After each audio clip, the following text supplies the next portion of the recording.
c'est Jésus qui revient parmi nous. Minuit. Bah 1-0 pour l'humour. Attendez, comme on s'est pas vu pendant une semaine, j'en ai prévu une autre en cadeau. C'est Noël. C'est quoi un chat avec un téléphone, un portefeuille et un rouge à lèvres dans le cul? Un chac à main. Bah putain, je vous préviens, 2017, ça va être la folie. Hein, je suis en pleine forme. J'ai rien foutu des vacances. J'ai passé mes journées à regarder de la merde à la télé. Et ben vous m'avez manqué. Hein, sauf Nagui, bien sûr, puisque je l'ai vu tous les jours à la télé. Allez, assez rigolé. C'est l'heure de ma revue de presse. Hein, et aujourd'hui, comme on est mercredi, on va parler des sorties cinéma. Jingle. Le cinéma c'est très très bien. On peut y aller avec sa femme et après il fait tout noir, on lui caresse le genou, on remonte jusqu'au vagin, ça fait flic-flac même si on n'a pas de montre. Et là votre femme elle revient parce qu'en fait elle était allée acheter du popcorn. Alors on dit à sa voisine, pardon madame j'ai confondu. Et ouais, ça peut paraître surprenant, hein, mais ma bonne résolution pour 2017 c'est de ne plus parler politique, c'est trop déprimant. En plus, juste avant les vacances, la direction de France Inter m'a expressément demandé de cesser de souhaiter la mort des politiciens en direct. Hein. Donc moi, j'accepte, je décide de mettre de l'eau dans mon vin. Hier, je rentre à Paris pour reprendre le boulot et paf, Manuel Valls présente son programme. Putain, il cherche, merde. Alors, je sais, on a dit que je n'ai pas le droit de souhaiter sa mort, mais est-ce que j'ai le droit, par exemple, d'imaginer qu'il est sous la douche, tranquille, il chantonne des trucs qu'il aime bien en se savonnant, je sais pas, mais j'avais des ficelles qui pillent, autant béni des colonies, et là, bim! Il glisse dans sa douche parce qu'il est propre, mais il est con. Hein, il se casse le coccyx en plein de petits morceaux de coccyx. Comme il peut plus bouger, il crie « Au secours, aidez-moi !» Mais comme sa femme, elle est en train de jouer du violon, elle n'entend pas. Du coup, il reste coincé dans la salle de bain pendant 10 jours. Et comme il a trop faim pour survivre, il est obligé de manger son propre caca et c'est bien fait pour sa gueule. Hein, ça va, il est pas mort, j'ai le droit. Hein. Non mais sérieusement, d'où il vient présenter un programme, Manuel Valls? Le mec, il a été ministre pendant 4 ans et demi. S'il avait une bonne idée, putain, fallait la sortir avant, merde. On dirait un mec qui va voir son ex et qui lui dit « Eh, tu sais pas quoi? En fait, depuis le début, je connaissais plein de trucs de ouf pour donner des orgasmes, mais je les gardais exprès pour ma meuf d'après. » Alors bon, j'ai quand même lu son programme à Manu parce que contrairement à lui, j'essaye de bien faire mon boulot. Alors ça commence très fort. Manuel dit qu'il faut supprimer le 49.3. Putain, il l'a utilisé 6 fois, il veut le supprimer. C'est comme si Daniel voulait supprimer sa bite. Hein. Et puisqu'on parle bite, parlons couilles. Eh bien, c'est très simple. Hein. Chez Manuel, les couilles, c'est comme les bonnes idées. Il n'en a pas. Hein. Il n'a pas le courage de proposer le mandat unique. Du coup, il veut juste limiter à 3 mandats consécutifs. Il n'a pas le courage de faire une loi pour rendre obligatoire l'égalité salariale homme-femme. Du coup, il veut juste essayer de la réduire de moitié en 5 ans. Alors, j'ai pas le droit de souhaiter ta mort, Manu. Hein, mais je te souhaite de trouver du Viagra parce que ce que tu nous sors, c'est pas un programme, c'est une demi-molle. Hein. Alors, les gens qui ont réussi à lire le programme jusque-là sans saigner du nez ne sont pas déçus, parce que ça commence à devenir marrant avec sa proposition de créer 5000 postes, mais attention, hein, pas des profs, pas des infirmières, pas des éducateurs, non, des policiers. Hein. Comme ça, il n'y aura plus de manifestants éborgnés par des tirs de flashball, puisque les 5000 nouveaux flics auront pour mission de viser l'autre œil. Hein. Et Manu finit son programme au firmament de la connerie avec sa proposition du revenu minimum décent à 800 €. Bah, dis donc, Manu, ce qui aurait été décent, c'est de pas écrire autant de merde dans ton programme. Hein. Le loyer moyen en France, c'est 614 €. Ça veut dire que pour Valls, tu peux vivre décemment avec 186 € par mois. Bah vas-y, gros, essaie. Et tu feras moins ton malin quand ta douche, ta chambre et ta cuisine, ce sera la même pièce et que le prochain concert de ta meuf, ce sera sur la ligne 13. Hein. Bref. Alors, comme convenu avec la direction, je termine sur ma chronique cinéma. Le 22 janvier, au lieu d'aller voter aux primaires socialistes, vous faire enculer par Manuel Valls, allez au cinéma, doigtez votre voisine. Merci de m'avoir écouté. France Inter, Nagui, la bande originale. On est obligé d'aller au cinéma? Oui, mais t'es pas obligé de doigter ta voisine.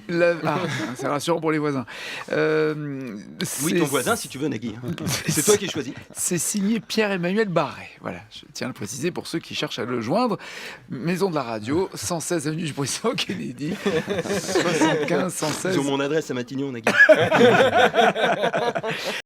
Calmez-vous tous. J'ai une devinette. Qu'est-ce qui est invisible et qui pue? Vous allez le savoir dans 2 secondes. Bah 1-0 pour l'humour, Nagui. Vous êtes bien sur France Inter, on fait des blagues de paix avec vos impôts. Je m'en fous, je fais ce que je veux, j'en paye aussi. Allez, assez rigolé, je suis pas là pour vous détendre avec mes plaisanteries sophistiquées. Je suis là pour vous informer, c'est l'heure de ma revue de presse. Et aujourd'hui, on va parler vagin. Jingle. Les vagins, c'est très très bien. C'est bien mieux que le sopalin. Alors, le buzz de la semaine, Nagui, le buzz de la semaine, c'est à propos des résidus de pesticides qui ont été retrouvés dans les tampons et serviettes hygiéniques. Et bien évidemment, ces produits toxiques se retrouvent directement en contact avec les muqueuses vaginales. Autant vous dire que quand j'ai appris la nouvelle, j'étais bouleversé. J'étais persuadé avant de bouffer bio. Alors, parmi la liste des produits chimiques, figurez-vous qu'on trouve du désherbant. Alors l'avantage, c'est qu'on n'a plus besoin de s'épiler, bien entendu. Mais l'inconvénient, c'est qu'en cas d'infection, on doit se faire amputer des jambes. Et ceci dit, selon le point de vue, ça peut être aussi un avantage puisqu'on fait des économies considérables en chaussures. Quoi qu'il en soit, la vraie bonne nouvelle, c'est pour tous ceux qui ont un potager. Puisque désormais, il vous suffira d'introduire les fruits et légumes dans votre femme pour protéger vos cultures des nuisibles.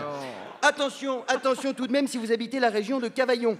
Utilisez en complément un gel lubrifiant. Voilà, je vous rappelle que vous faites pousser des melons.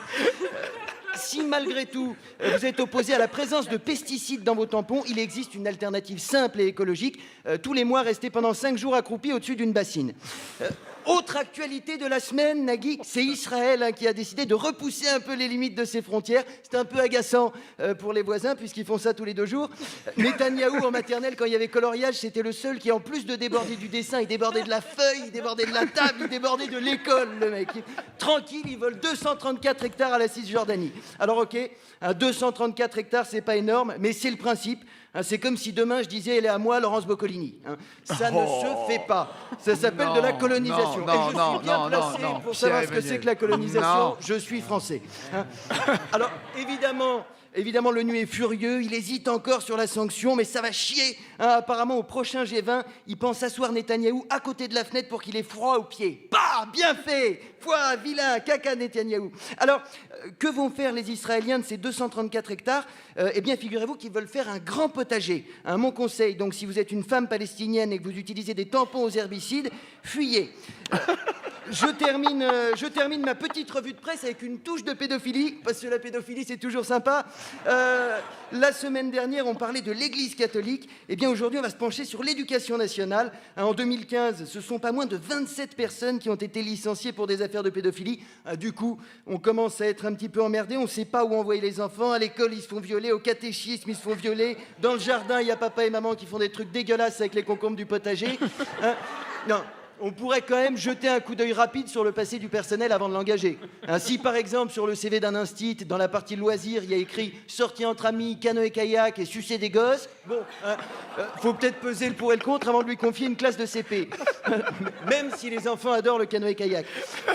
Alors, comme souvent dans les affaires de pédophilie, les coupables sont essentiellement des hommes. Ça paraît logique. Déjà, il n'y a pas de femmes prêtres. Et surtout, quand tu as galéré pendant 8 heures pour expulser un enfant de ton ventre, tu dois pas avoir envie qu'il retourne dedans.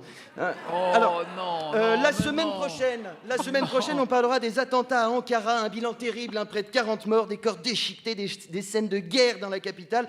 Mais bon, ça pouvait attendre une petite semaine, ils sont pas français. Merci de m'avoir écouté. La bande originale. Nagui sur France Inter. C'est une blague. Est-ce que vous savez comment on appelle un chat qui bosse à la SNCF ? Un cheminou. Zéro pour l'humour. Assez rigolé, c'est l'heure de ma revue de presse. Et aujourd'hui, on va parler des gens qui vont se ridiculiser aux primaires socialistes. Jingle. Manuel Valls, c'est très très bien. C'est comme un chauffeur de bus alcoolique qui essaye de doubler tout le monde par la droite. Alors il a un accident et tous les passagers du bus, ils meurent. Et pour ceux qui n'ont pas compris, c'est une métaphore. Le bus, c'est la France. C'est la plus belle semaine de ma vie. Manuel Valls est candidat.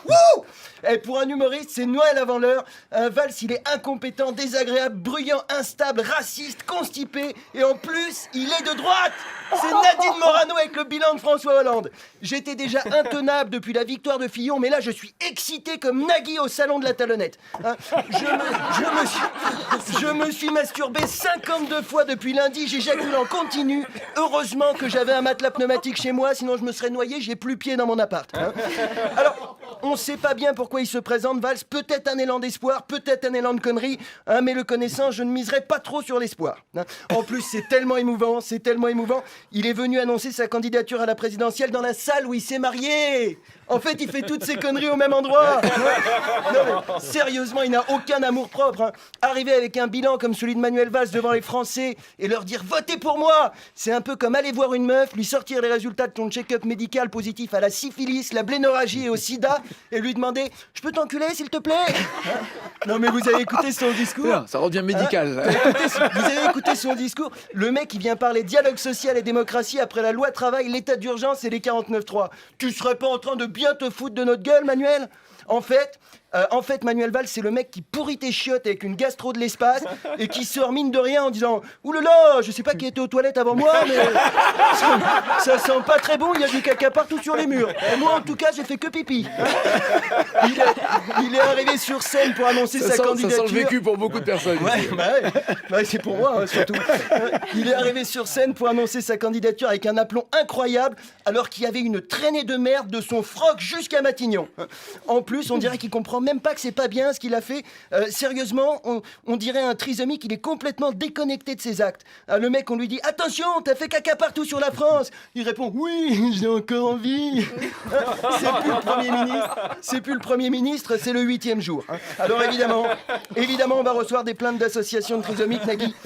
Des mails qui diront « C'est inadmissible ce que vous dites, comment osez-vous nous comparer à Manuel Valls ?» Et ils auront raison. Je me sens plus en sécurité dans un pays dirigé par Pascal Duquesne que par Manuel Valls. En tout cas, son slogan est magique, faire gagner tout ce qui nous rassemble. Emmanuel, le seul moment où il y aura plein de gens heureux de se rassembler autour de toi, ce sera à ton enterrement. Qui va aller voter Manuel Valls, sérieusement ? Et en 5 ans, il s'est mis à dos les étudiants, les chômeurs, les salariés, les retraités, les profs, les flics, les musulmans, les infirmières, les pauvres, les juges, les fonctionnaires, les routiers, les agriculteurs, les roms, les écolos. Le mec, c'est Tom Hanks dans Seul au monde, quoi. Le seul moyen qu'il a de faire plus de 3% aux primaires, c'est de dessiner plein de têtes sur des ballons de volley et de leur filer le droit de vote. Et puis, alors, pour le remplacer au poste de Premier ministre, Hollande, il a choisi Bernard Cazeneuve. Ils sont en roue libre, les socialistes. Hollande, il en a plus rien à foutre, il est déjà en vacances, il sirote des mojitos en chemise hawaïenne, on dirait Magnum après un accident de Ferrari. Et visiblement, il a l'autoradio encastré dans le lobe frontal. Cazeneuve, en 5 ans, il est passé par tous les ministères, c'est le mec le plus constant du quinquennat, il a été nul partout. Et de toute façon, personne n'en voulait du poste. Quand Hollande a regardé autour de lui, les socialistes faisaient semblant de pas être là. On se serait cru au collège un peu quand c'est le gros qui est nommé capitaine d'équipe et que c'est lui qui choisit ses joueurs. Tout le monde baisse la tête. Non, ces élections, c'est un vaste foutage de gueule. Ils font même plus l'effort de nous la mettre discrètement. Alors, je ne sais pas trop quoi vous donner comme consigne de vote. Tout ce que je sais, c'est que les primaires de gauche, ce sera le même fonctionnement que les primaires de droite. Faudra payer et signer une charte qui dit qu'on adhère aux valeurs de la droite. Merci de m'avoir écouté. France Inter, Nagui, la bande originale. Chien! Putain, vous l'avez. Attendez. Un Égyptien, qu'est-ce qu'il fait? Il est créé avec ses hiéroglyphes. C'est un festival, ça. Allez, assez rigolé. C'est l'heure de... Non, c'est lui qui va sortir. C'est l'heure de ma revue de presse et aujourd'hui, on va parler de nos amis les réfugiés. Jingle. Le camping, c'est très très bien. On peut jouer à la pétanque en faisant des barbecues et en plus, c'est pratique parce que c'est juste à côté de la station de métro. Alors le samedi soir, avec le vomi des fêtards, il y a du rap de dessert. Wouh! Ils sont des milliers à avoir décidé de prolonger un peu leurs vacances en dressant leur tente directement sous le métro parisien. C'est à croire que la ligne 2, elle fait Porte Dauphine Damas. Alors, évidemment pour eux, l'intégration est très difficile. Ils parlent à peine français. Il y a des Syriens, des Érythréens et des CRS. Non, sans rire, les conditions de vie sont très difficiles. Certains ont sombré dans l'alcool, dans la violence, mais on ne va pas parler que des CRS non plus. En 2 mois, Manuel Valls a viré 3 fois tous les réfugiés de leur campement de fortune, mais évidemment, ils reviennent, puisqu'ils n'ont nulle part où aller. C'est l'inconvénient d'exister, il faut forcément être à un endroit. Pour l'instant, sur les 30 000 réfugiés qu'on a promis d'accueillir en 2014, on en a accueilli environ 1500. Alors, dans le même temps, on estime à 15 000 le nombre de migrants noyés en Méditerranée. Je ne sais pas si vous vous rendez compte, mais la Méditerranée a accueilli 10 fois plus de réfugiés que la France. Il y a 57% des Français qui sont contre l'accueil des migrants en région. Putain, on est moins hospitaliers que des mérous. C'est quand même incroyable. La mer Méditerranée est plus à gauche que le Parti Socialiste. Moi, je m'en fous, en 2017, je vote pour un anchois. Non, franchement, 15 000 noyés.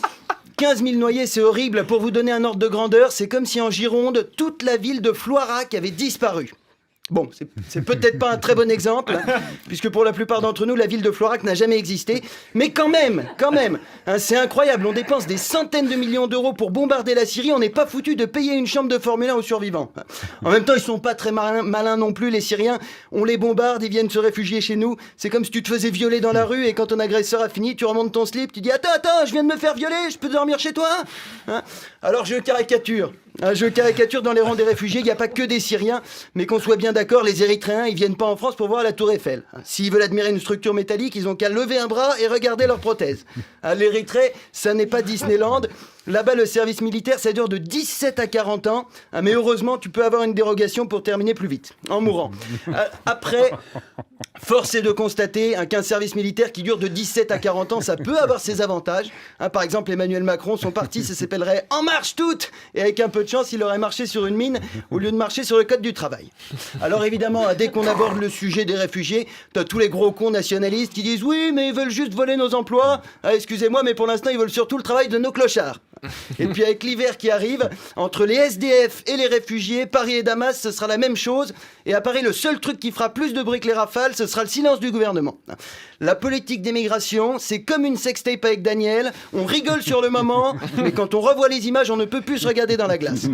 Si en 43, les Anglais avaient laissé De Gaulle dormir dehors sous une tente quechua, l'appel du 18 juin, ça aurait été « J'ai froid, venez m'aider !» Non, je vais vous dire, on sera bien content d'être tous morts quand les archéologues du futur expliqueront ça à leurs élèves. Alors là, c'est le Paléolithique, là, c'est le Jurassique, et là, le fils de Putique. Oh, regardez, c'est magnifique! Un fossile de CRS en train de gazer une famille de Libyens.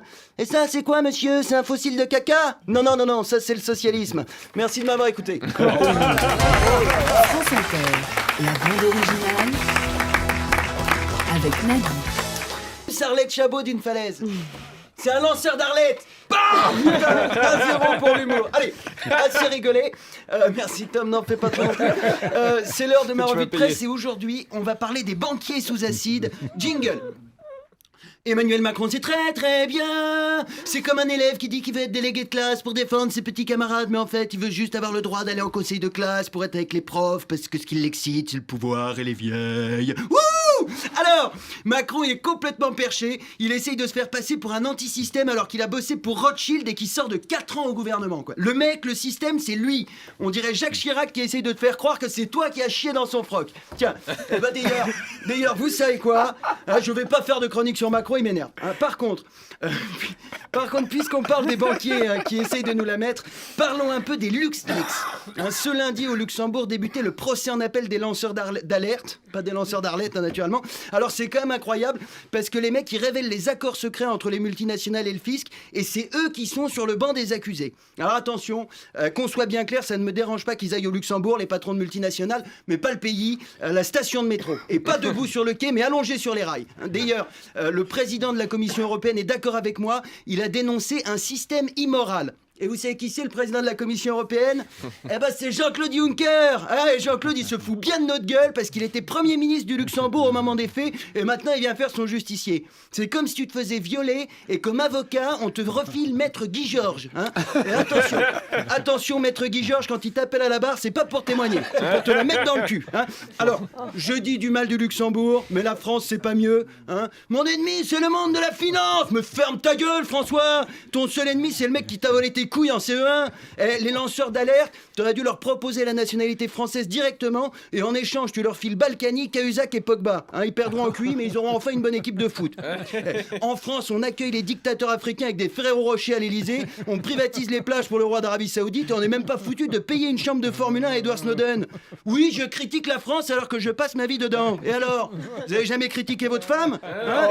Non, mais qu'est-ce que c'est que ce monde de merde où lancer des alertes c'est plus puni que lancer des missiles? Moi, je les accueille chez moi, les lanceurs d'alerte. Je m'en fous. Bon, on sera un peu serré dans ma femme, naturellement, mais on rigolera bien. Tous les soirs, on enverra des Snapchats à Juncker et Hollande pour leur montrer notre cul.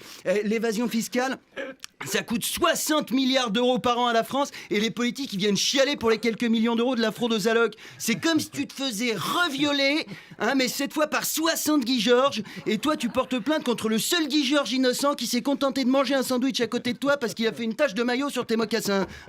Et alors attention les yeux, vous allez voir comment on repousse très loin les limites de la fils de puterie. À partir du 1er janvier 2017, nos frais bancaires augmentent de 13%.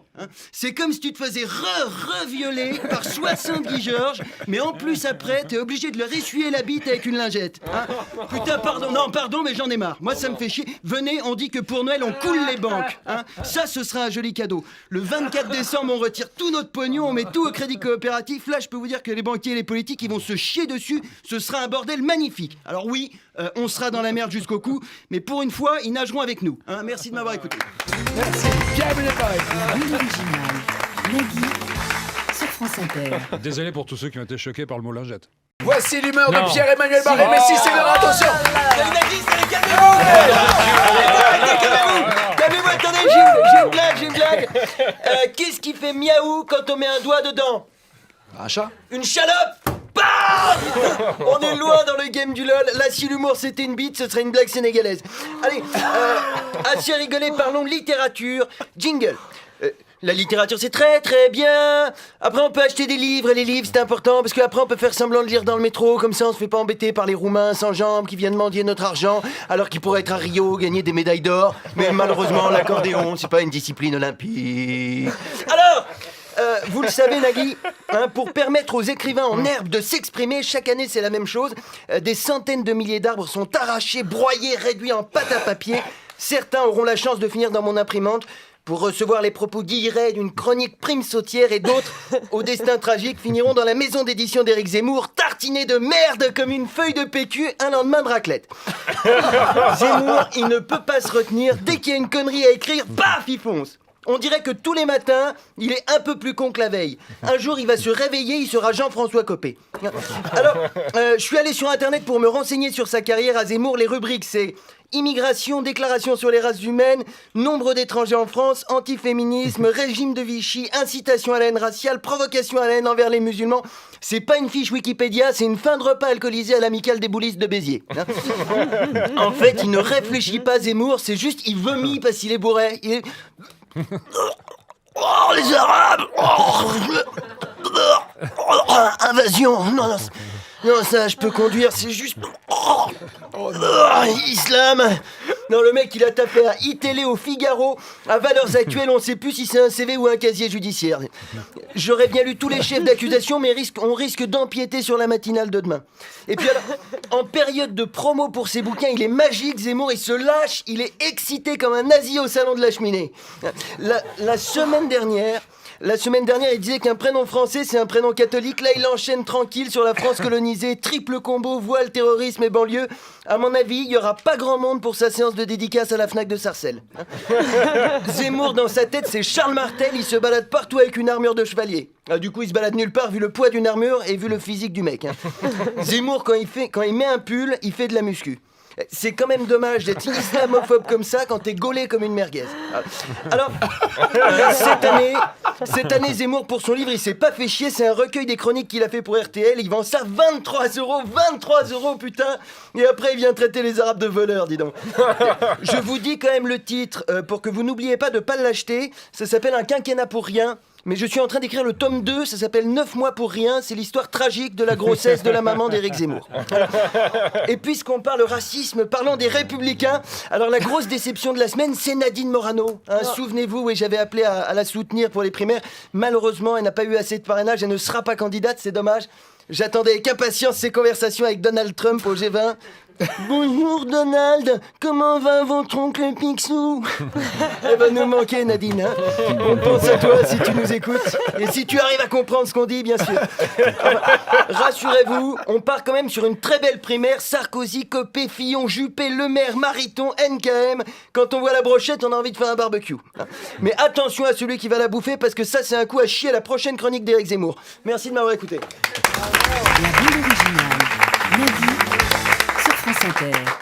Est-ce que vous savez ce que c'est un chat qui descend d'une montagne sur une mobilette en mangeant de la bouillabaisse? Non? Eh ben moi non plus, mais on s'en fout. C'est une blague pour les fans de Macron. Les mecs qui vont voter pour un candidat sans programme, je suis sûr qu'ils sont capables de rigoler à une blague sans chute. Alors, vous allez dire que je suis mauvaise langue. Il doit présenter son programme demain, Macron. Et qu'est-ce que je devrais faire? Je devrais applaudir? Putain, ça fait 4 mois qu'il est candidat, il sort son programme que maintenant. Et si je suis avec une meuf et qu'elle met 4 mois à me montrer sa chatte, faut pas qu'elle s'étonne si elle me surprend dans le cul de sa mère. D'ailleurs, si ça se trouve, à l'origine, Macron, il voulait se taper la fille de Brigitte. Non, mais on est tous d'accord. On est tous d'accord, la logique, c'est d'abord de rédiger un programme et après, s'il est bien, tu te présentes aux élections pour le défendre. Ça donne quoi, Macron à la piscine? Oh non, j'ai oublié mon maillot de bain à la maison. Tant pis, je vais me baigner tout habillé. Oh non, j'ai oublié de faire caca avant de me baigner. Tant pis. Non, et c'est pas 500 signatures d'élus qu'il faudrait pour être candidat à la présidentielle. C'est 499 signatures de psychiatres qui attestent que t'es pas mégalo et une signature du maître nageur qui atteste que c'est pas toi qui a bouché l'évacuation du petit bassin. Le seul candidat possible, ce sera un bout de bois allergique au chlore. Pour l'instant, la seule proposition de Macron, c'est culpabiliser les chômeurs en disant l'emploi, c'est la dignité et en prenant le retour au travail. Mais va sucer Pierre Gattaz. La dignité, c'est quand t'es pas Emmanuel Macron, c'est tout. Parce que c'est sûr, c'est quand même vachement plus facile de retourner au travail quand ton taf, c'est de te faire servir des cafés dans un bureau chez Rothschild ou à Bercy. Le mec, il a quand même dit, un chômeur pourra refuser un emploi, mais pas deux. Ça va se passer comment? Oui, désolé Jean-Michel, mais pour une France en marche, tu es obligé d'accepter ce job de laveur d'urinoir à 850 km de chez toi. Oui, je sais que tu es manchot Jean-Michel, mais pour une France en marche, il faut des bouches pleines de pisse. En vrai, il va faire quoi Macron s'ils sont pas d'accord, les chômeurs? Il va les forcer? Putain, ils sont 12 millions. Et même s'il a pris l'option Krav Maga à l'ENA, il va se faire plier, Manu. Au secours, je me fais attaquer par des chômeurs. J'ai peur. Oh non, j'ai fait pipi dans mon caca de tout à l'heure. Et puis c'est pas comme s'il pouvait compter sur sa bande pour le protéger, Emmanuel. Ses derniers soutiens, c'est Bayrou et Cohn-Bendit. Et quand les chômeurs vont les voir arriver, ils vont se dire mais qu'est-ce que c'est que ces tronches? On les a déjà tabassés, ceux-là. Et d'ailleurs, d'où il la ramène Cohn-Bendit? Quelqu'un lui a demandé son avis? Ben non, mais parce que tout le monde s'en branle de son avis. Le mec, il s'est levé un matin, il s'est dit tiens, si je soutenais Macron? Puis il s'est recouché parce que sa journée de taf était terminée. Il a rien fait depuis 68, Cohn-Bendit. Son dernier acte révolutionnaire, c'était une pétition parce qu'il n'y avait plus de cabillaud à la cantine du Parlement européen. On dirait qu'il a ramassé tous les pavés qu'il a achetés sur les CRS en 68 pour construire un mur infranchissable entre lui et l'utilité. On l'appelle encore Dany le Rouge, mais c'est juste parce qu'il a pris un coup de soleil aux Maldives le week-end dernier. Cohn-Bendit, quand il a décidé de soutenir Macron, il a sorti l'argument passe-partout, il a dit Macron c'est le seul capable de battre Marine Le Pen. Mais putain, qu'est-ce que vous avez tous avec cet argument de fin de race? Excusez-moi, je bosse pas à la Sofres, mais sauf erreur de ma part, si vous votez tous pour n'importe quel autre candidat, vous battez Le Pen. Si vous votez tous pour Jacques Cheminat, vous battez Le Pen. Si vous votez tous pour Philippe Poutou, vous battez Le Pen. Si vous votez tous pour François Fillon, vous êtes des cons. Et puis si ce que vous cherchez, c'est juste un fils de pute en costard capable de battre Le Pen, vous faites pas chier à aller voter, filez-moi une batte de baseball, un costard, et je vous libère votre dimanche 22 avril. De toute façon, je suis dispo, j'avais rien de prévu. Merci de m'avoir écouté. France Inter, Nagui, la bande originale. On est en plein dans l'idolâtrie des figures politiques comme dans la pièce. On y est, Que vous connaissez la différence entre un Américain et le zizi de Daniel Morin? L'Américain il est gros! Po, po, po! Clash à France Inter! Ça va encore être la folie sur les réseaux sociaux! Dans 2 minutes, il y a un hashtag de soutien, je suis le zizi de Daniel. Allez, c'est l'heure de ma revue de presse et aujourd'hui on va parler du pays des gros! Jingle! The USA is very good. They're the boss of the world, so we have to be kind with them and stay quiet while they fuck us in the ass. Alors, vous le savez, la campagne américaine bat son plein. Tous les gros vont bientôt voter pour le président des gros. Et à l'issue de ce scrutin, le président des gros décidera quel pays arabe les gros vont bombarder pendant 4 ans pour lui voler son pétrole, le revendre à leur peuple de gros pour qu'ils puissent le mettre dans leur gros 4x4 de gros, aller acheter leurs chips de gros pour les manger devant leur grosse télé et devenir encore plus gros. Je vous l'accorde, c'est un résumé en gros. De toute façon, tout ça, c'est la faute de Christophe Colomb. Si ce blaireau, il avait eu le sens de l'orientation, il aurait découvert les Indes et on serait tranquille parce que le président du monde, ce serait un samoussa. Ou Gandhi, c'est pareil, les deux sont non violents, mais le samoussa est quand même plus agréable à prendre en bouche. Alors, c'est hyper important, les élections américaines, c'est hyper important. C'est un peu l'élection de notre président, puisque leur président, c'est le président de notre président. Cette année, ça se joue entre Trump et Clinton. Alors, les médias disent du mal de Trump à cause de ses discours de gros beauf, mais en vrai on s'en fout, hein. Trump c'est juste Zemmour sous cortisone qui s'est fait une teinture de poufias. Quand on y réfléchit bien, les propos de Trump c'est comme l'amour pendant les règles, c'est dégueulasse mais au final on s'en fout et puis on sait que ça donnera naissance à rien. Trump, il sert juste à effrayer les gens pour qu'ils votent Clinton. En fait, Donald Trump, c'est un épouvantail. Et d'ailleurs, c'est pour ça qu'autour de lui, il n'y a que des gros fermiers du Texas et qu'il a des cheveux en paille. Les Américains, ça fait 27 ans, ils sont gouvernés par deux familles, les Bush et les Clinton, les Bushton, quoi. Mais rassurez-vous, il n'y a pas d'oligarchie, on est juste des vilains conspirationnistes.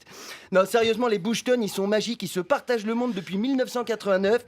Ils ont juste pris une petite pause en 2008, ils ont dit à leur majordome noir, Barack, nous prenons quelques jours de congé, gardez la maison propre jusqu'à ce qu'on revienne.